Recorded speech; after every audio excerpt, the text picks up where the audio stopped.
Welcome back, pro wrestling fans. Welcome back, IWC. It's your old buddy, the Guardian of Chaos, Big Daddy, and I tell it like it is. I'll say that to say this. Coming to you live to tape, 25 feet below the surface of the earth. Wait a minute. I'm live. But I am taping this. Fuck it, you guys get the idea, and I apologize for the cussing, because you'll know I'll do it again during the show.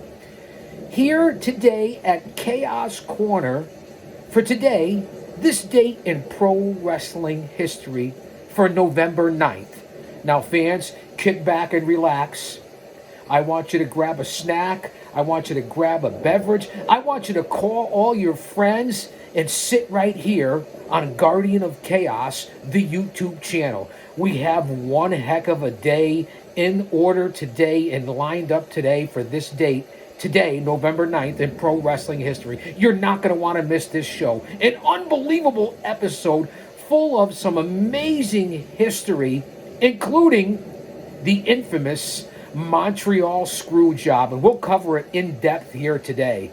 So as I said, sit back and relax. School is in session. Follow me on all social media platforms. As I said, Guardian of Chaos, the YouTube channel. Like, subscribe, leave a comment, inbox me, email me, man. Come on. Follow me on X in real time at Big Daddy G.O.C. And the G.O.C. stands for the Guardian of Chaos. On Instagram, it's the Guardian of Chaos. I have 2 accounts on Facebook. That's right, there's 2. J.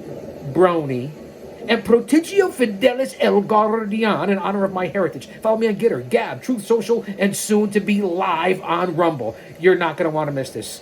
Come on back. We're going to jump off all the other social media platforms and come back to Chaos Corner on the YouTube channel, the mothership.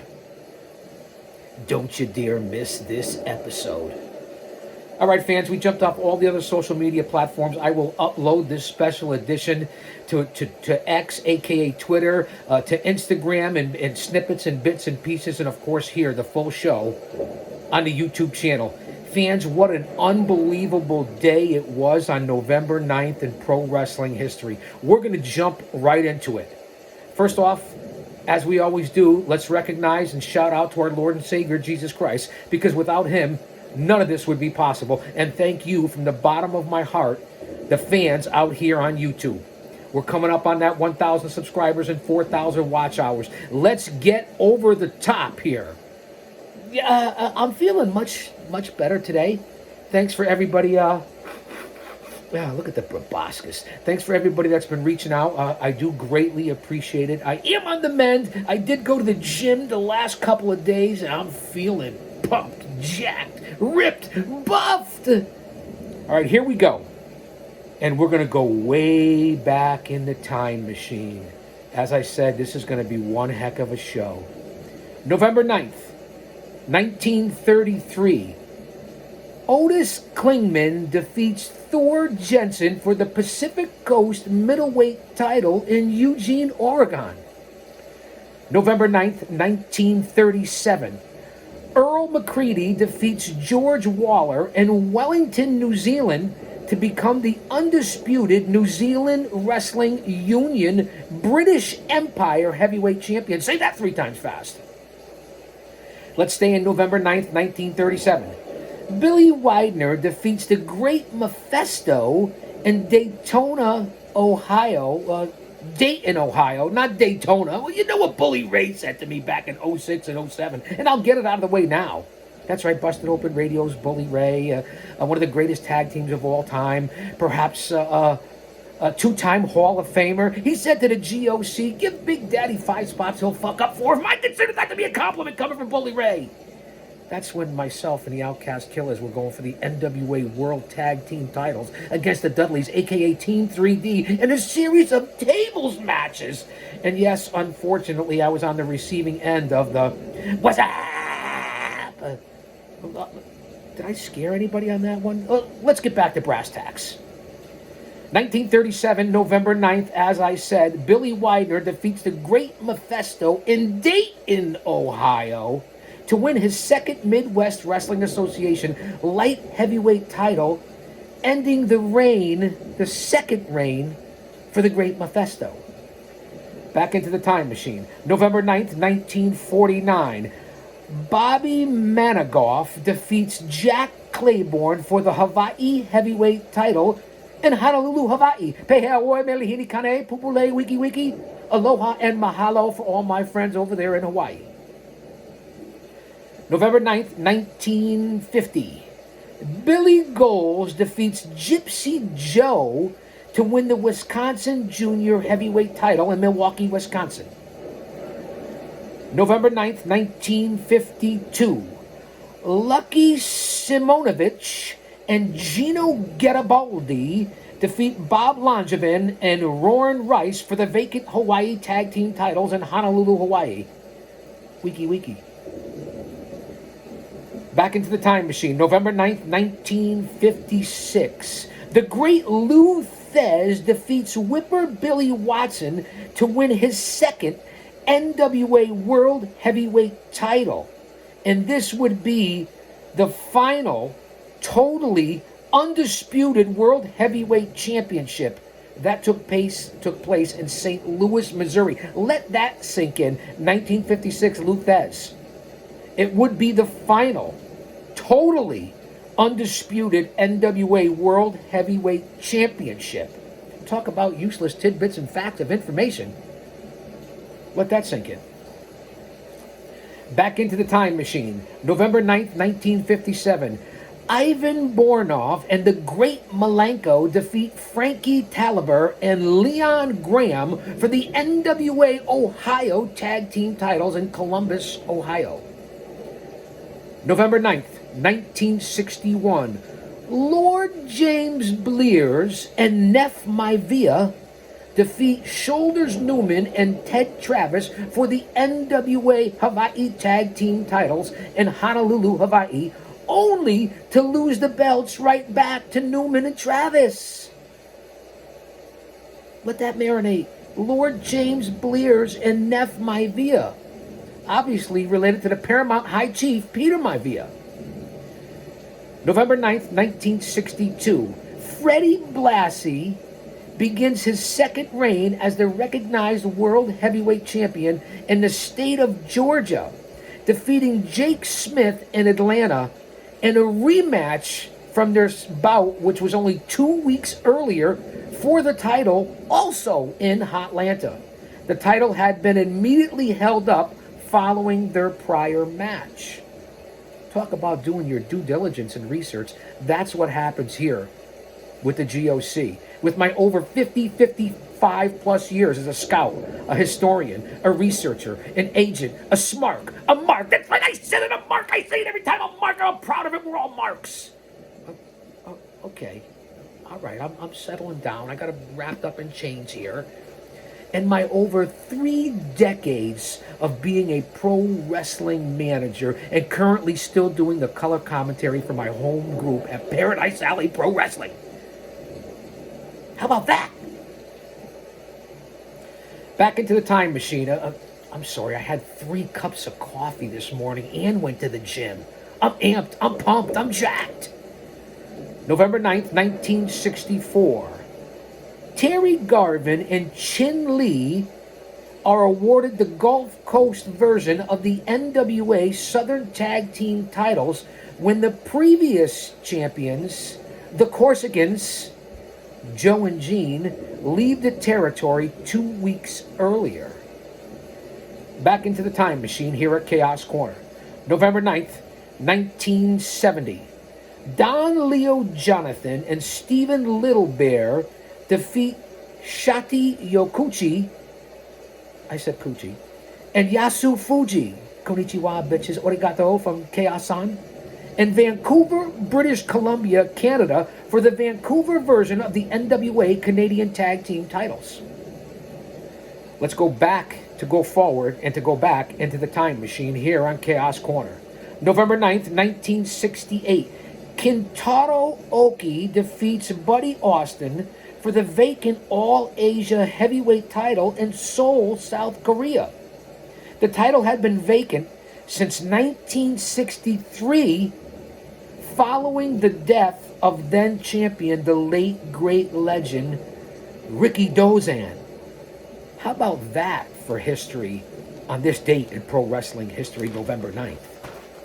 You didn't think I knew all that. This is what happens when you do hours and hours of countless research. You have to do your due diligence. You have to make it relatable to you, the fans. The G.O.C., one man, unique, unedited, unscripted, coming to you raw dog. No Patreon, no paywall, no super chats, Venmo, PayPal, any of that BS. You get you and me, the G.O.C., giving it to you right from the rip, from the muscle here at Chaos Corner. I know, I get it. But this is what happens here on Chaos Corner. November 9th, 1985. Bobby Jaggers defeats Ricky Vaughn for the NWA Pacific Northwest Heavyweight title in Portland, Oregon. Jaggers over on Ricky Vaughn. Ricky Vaughn. A.K.A. who? Who? Bueller? Bueller?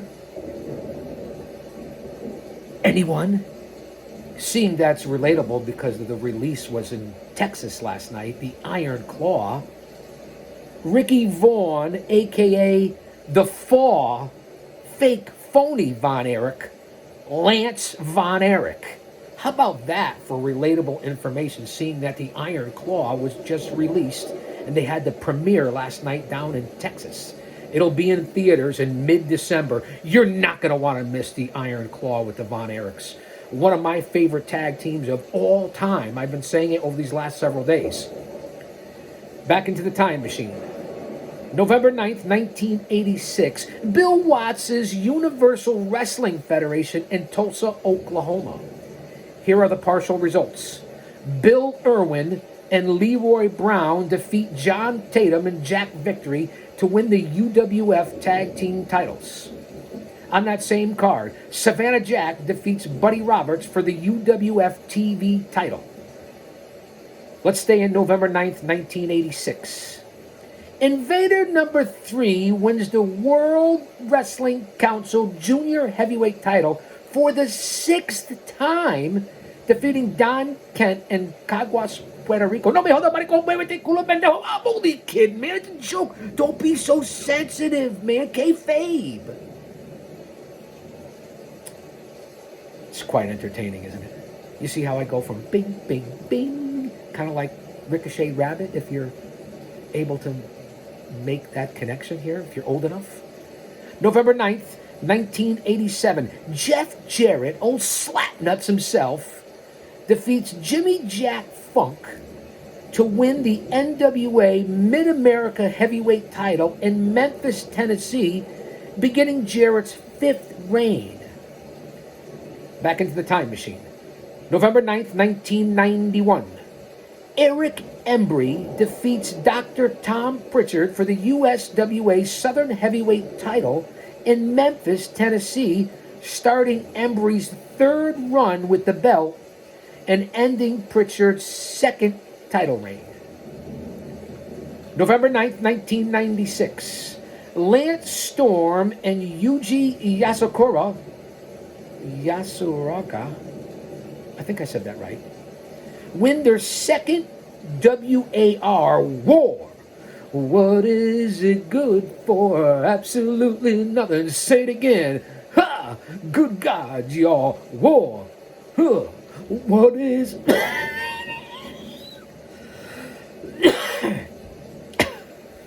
What is it good for? Absolutely nothing. Sing it again. Say it again. Especially what's going on in 2023. All over this universe, all over this planet, all over this earth. Wars, rumors of wars. I don't want to get into it. I don't want to be too political. I'm having one heck of a time here already. You know, wait, seeing on that cough. Well, hold on. Let me finish this and put a little something for the pipes and have a little hydration. Lance Storm and Yasukura win their 2nd War International Junior Heavyweight Tag Team titles from Jushin Thunder Liger and El Samurai in Tokyo, Japan. Bear with me here. Don't be worried. I'm feeling good today, man. I'm coming out of it. stand by. We got an unbelievable show. Don't go anywhere. This is going to be a little longer than normal, especially when I come up to the documented play-by-play, blow-by-blow of the infamous Montreal Screw Job. Don't go anywhere. Come on back here. Don't go anywhere yet. We're just getting started.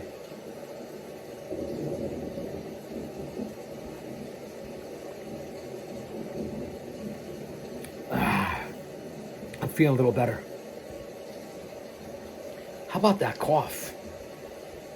It's just like a lingering cough here right now. It's been going on since my big 6-0 Bonanza Extravaganza. I'm still recovering, and it's November 9th. So I gotta stay moist. No offense to the gals out there. What'd I say, man? Back into the time machine, November 9th, let's stay in 1996. The Bruise Brothers, a.k.a. Don and Ron Harris, defeat Brian Christopher and Wolfie D for the USWA Tag Team titles in Memphis, Tennessee to start their 5th reign. It's always raining here at Chaos Corner. All right, fans. This one is going to take a little while. So at 16 minutes, kick back and relax and listen to history. School is in session. And for all you people out there to think the Montreal Screw Job was a work, that's your opinion, but I think you have your head up your ass. Here we go. November 9th, 1997. The World Wrestling Federation Survivor Series in Montreal, Quebec, Canada. The WWF World Heavyweight Champion Bret Hart, who already signed with WCW, was double-crossed in the finish of the main event against Shawn Michaels. Hart signed a 20-year contract with the WWF the year before, but Vince McMahon later told him he would be unable to fulfill the terms of the deal and for Bret to negotiate with WCW. Well, Bret did just that and gave notice to the WWF. As part of the agreement, WCW would not mention Hart's signing until after the Survivor Series pay-per-view. Bret Hart didn't want his highly anticipated match with Shawn Michaels ruined. Still, as we all know in history, word leaked out leading into the Survivor Series. During a meeting on the afternoon of November 9th, which is today, back in 1997, McMahon wanted the belt off of Hart, fearing that WCW would announce the next night on Nitro that they had signed away the WWF champion. Hart didn't want to do the job to Michaels in Montreal for a number of reasons, as we know. Personal animosities and Michaels' unwillingness, if you remember correctly, to do a job for Bret Hart following WrestleMania 12, amongst other issues that Bret had with the WWF. Hart was open to losing the belt the next night, which would be November 10th, 1997, on Raw, or at Madison Square Garden later that week. McMahon and Hart agreed to a disqualification finish and that Hart would come out on Raw the next night and surrender the title, giving a farewell speech to the WWF and the fans and putting over the company on his way out to WCW. Take a deep breath. Now, Hart and Michaels put together the match with Pat Patterson. The planned finish, suggested by Patterson, or if you listen to Cornette and Russo, everybody has their own view and take on this. When Corny and Russo met with Vince, and Cornette said, "Hey, just fuck him, give him a double cross him on the finish." If you listen to Cornette tell it on his podcast, So the planned finish suggested by Patterson, at least that's what's alleged, was for ref Earl Hebner to be knocked out. Michaels would put Hart in the sharpshooter, but Hart would reverse it and Michaels would tap out. But the ref wouldn't see it. Hart would release the hold to check on Hebner, and then Michaels would hit sweet chin music. Think about that. And a second ref would come down to count. But Owen Hart, Davey Boy Smith, and the Anvil Neidhart would run down and pull the second ref from the ring, eventually leading to the planned disqualification finish, or at least so they thought, or the fans thought. Hart was actually warned by Vader prior to the match a double cross might be involved, and to not allow himself to be placed in a submission or a position where he couldn't get his shoulders off the mat. Hart, who personally made sure close friend Earl Hebner was the assigned ref for the match, wasn't worried about a double cross. You should have rethought that one, Brett, and maybe listened to Vader. Reportedly, Hebner swore to Bret Hart that he would never take part in something like that. Well, we know Hebner ended up being full of shit, right? During the match, Hebner was bumped, and Michaels placed Hart in the sharpshooter. However, Hebner got up instead of staying knocked out. Hebner called for the bell with Vince, who was at ringside with other agents. They had come down previously during the bout. Screamed at the timekeeper to ring the bell, ring the bell. Hart was reversing the hold at the time this happened, and he and Michaels would crumble to the mat. With Michaels, again, let's turn the page. Wasn't that a great song by Bob Seger? Turn the page. Michaels, lying son of a bitch, I'm just telling you the facts, who later admitted to being in on it, acted angry. Hebner immediately exited the ring and ran out of the building into a waiting car. He would fly home immediately and not appear at Raw the next night. Hart spat right in the face of Vince McMahon. McMahon screamed at Michaels to take the belt and leave. Gerald Briscoe, who was at ringside with Sergeant Slaughter, among others, ushered Michaels out.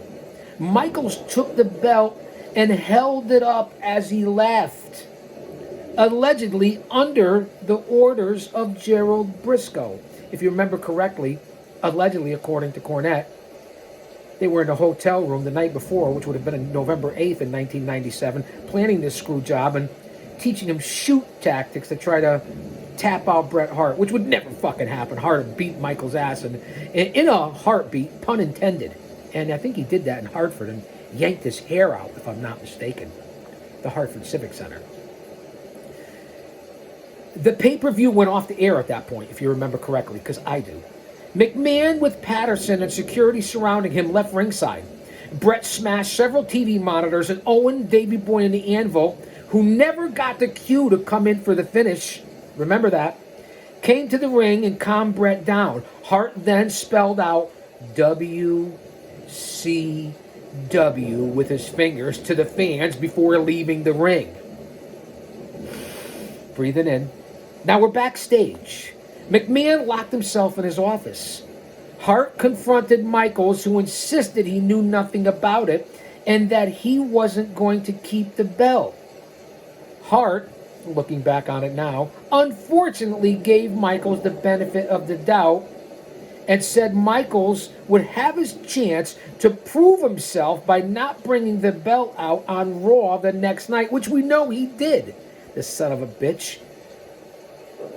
The rest of the locker room was reportedly angry, feeling McMahon lied and screwed with someone who had been with the company for over a decade at that point and did everything he could and a lot for the World Wrestling Federation, which was true about Bret Hart. McMahon would not open his door for anyone, according to reports, until The Undertaker, after putting two and two together on what happened, pounded on his door and demanded for McMahon to speak to him.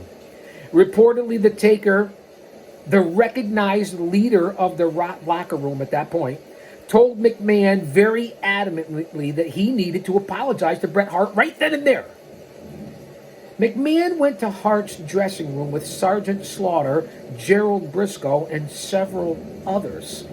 Kind of like how Omega and the Young Bucks went to CM Punk's here in AEW just last year and got their asses handed to them by Larry the Dog and Ace.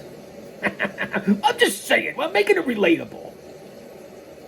Now, Vince attempted to apologize, justifying his actions by saying that he couldn't take the chance on Eric Bischoff announcing the next night that WCW had signed the WWF champion.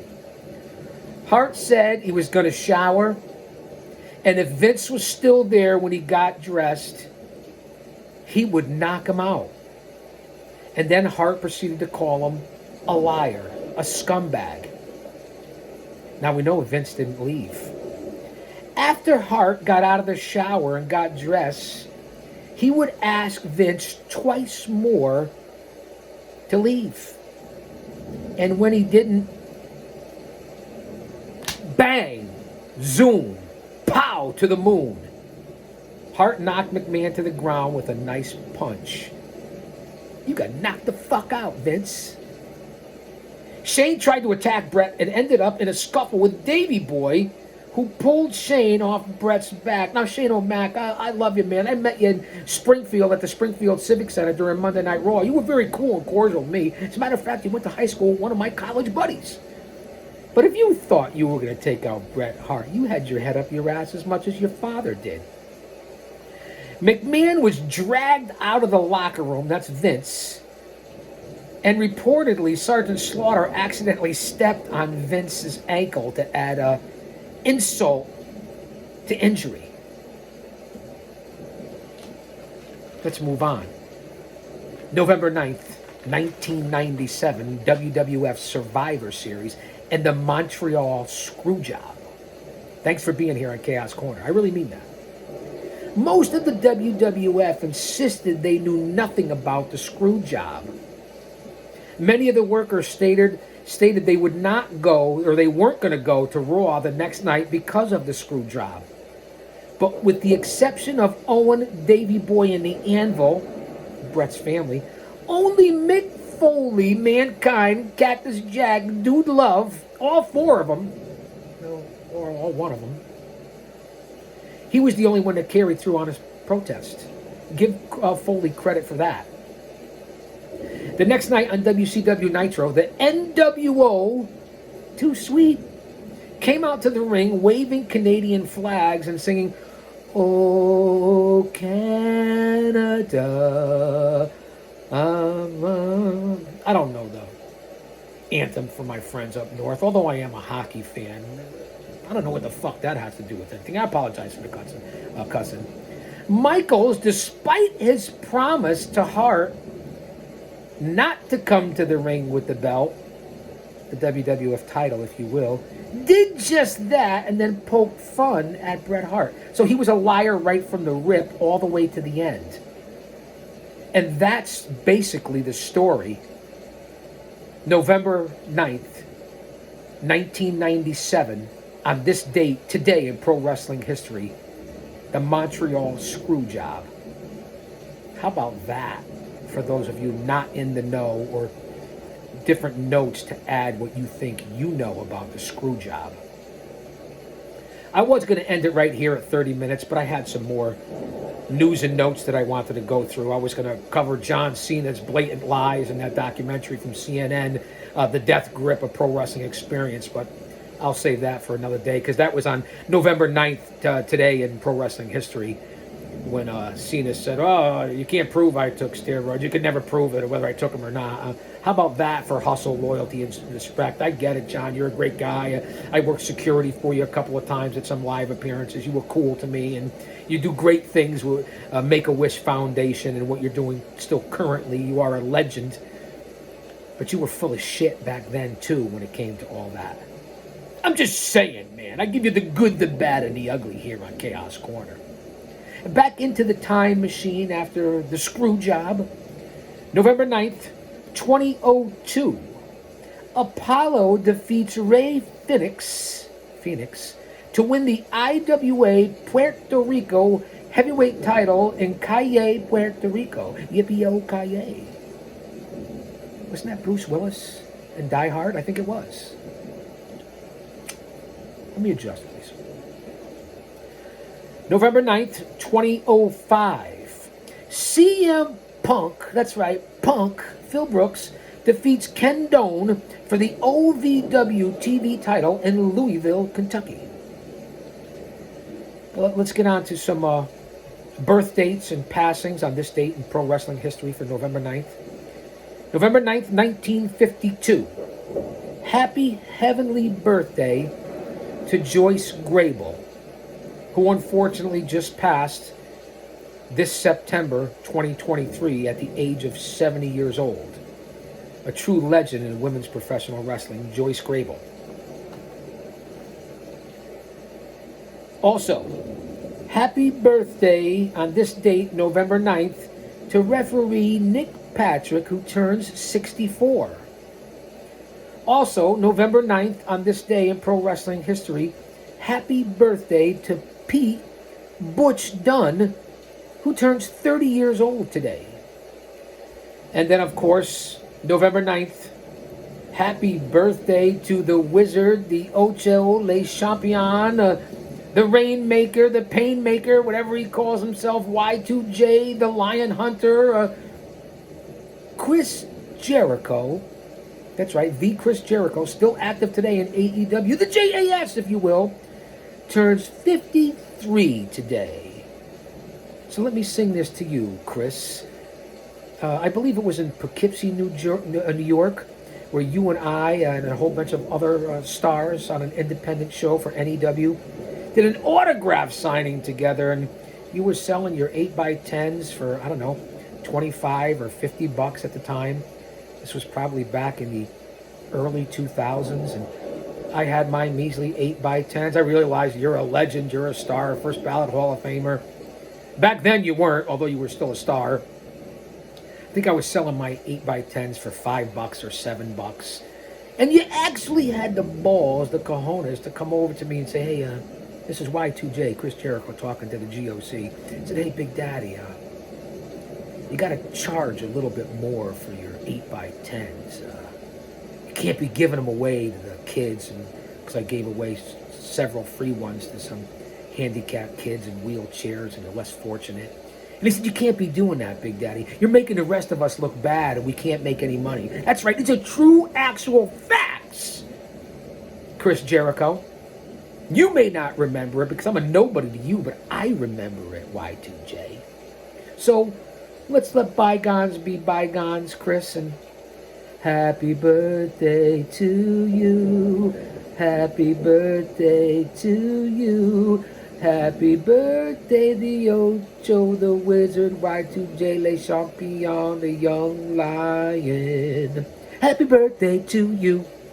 53, Jericho. Learn from your elders, will you please? And I ended up getting up and walking out of the autograph session, if you remember correctly.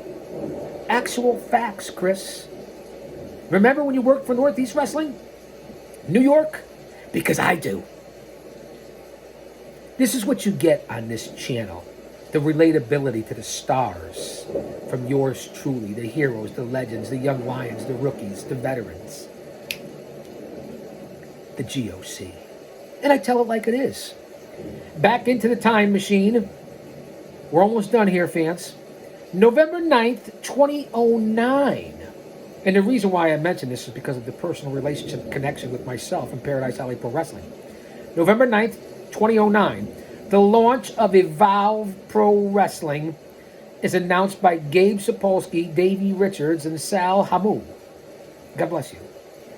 And if you remember correctly, go to YouTube for the Evolve 95 Super Show. Evolve and Paradise Alley Pro Wrestling Super Show, right from here in the Constitution State, in the shadows of Titan Towers, in the greater New England tri-state Northeast area.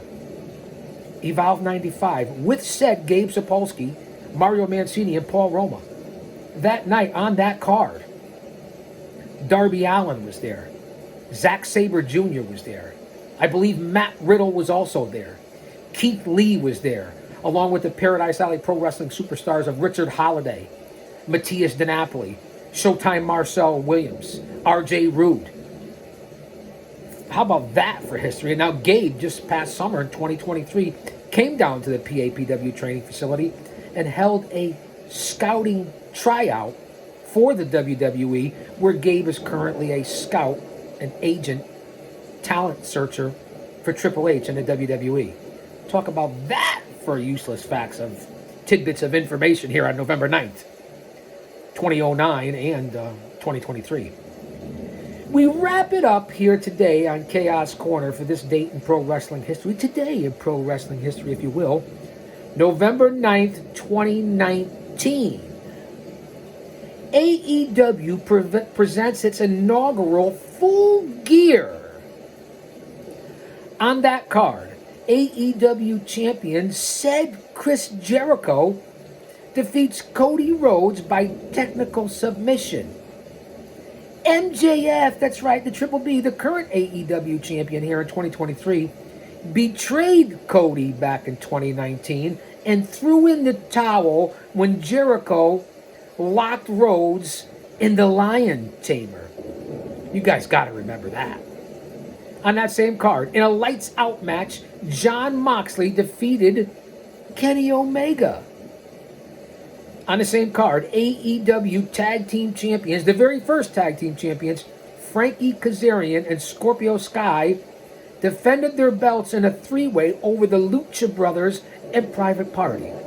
Man, have times changed, especially in the Tag Team division in current day 2023 AEW, which has only been around for 5 years.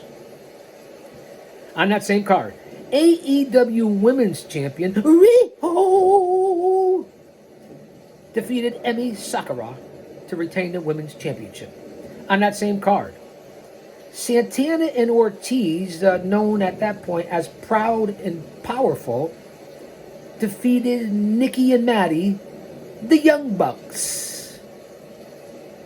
How about that for this date in pro wrestling history for November 9th? And that was in 2019. Fans, I don't think I missed anything here. We're less than 40 minutes, which is fantastic. I thought this show would be closer to an hour because of the coverage of the Montreal Screw Job. But again, thank you guys for being here. I will be back tomorrow. Tonight is Taekwondo, my granddaughter. Yeah! And I just wanted to say once again that I'll say that to say this because I tell it like it is. Don't you dare miss it. Chaos Corner. Today, this date in pro wrestling history. I hope you enjoyed it as much as I did. Come on back, man. I'll be here tomorrow. Come on.